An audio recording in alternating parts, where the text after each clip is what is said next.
Samantala sa iba pang mga balita, extended ng 4 na buwan ang termino ni Police General Romel Francisco Marbil bilang pinuno ng PNP.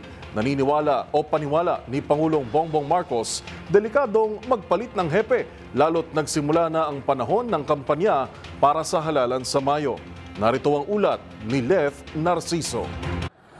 Opisyal nang pinalawig ni Pangulong Ferdinand Marcos Jr. ang termino ni Police General Romel Francisco Marbil bilang hepe ng Philippine National Police.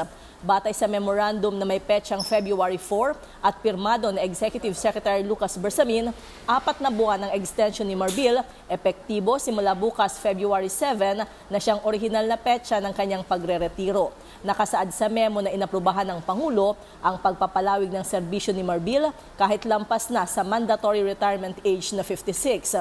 Naipadala na ang nasabing dokumento kay Department of the Interior and Local Government Secretary John V. Cremulya. Una nang sinabi ni Pangulong Marcos na mayroong malakas na argumento na hindi mainam na magpalit ng hepe ng pambansang pulisya sa kalagitnaan ng kampanya at lalo't papalapit na ang 2025 midterm elections. Matatanda ang itinalaga si Marbil bilang PNP chief noong April 1 ng nakaraang taon. Si Marbil na ika-30 hepe ng PNP ay bahagi ng Philippine Military Academy Sambisig Class of 1991.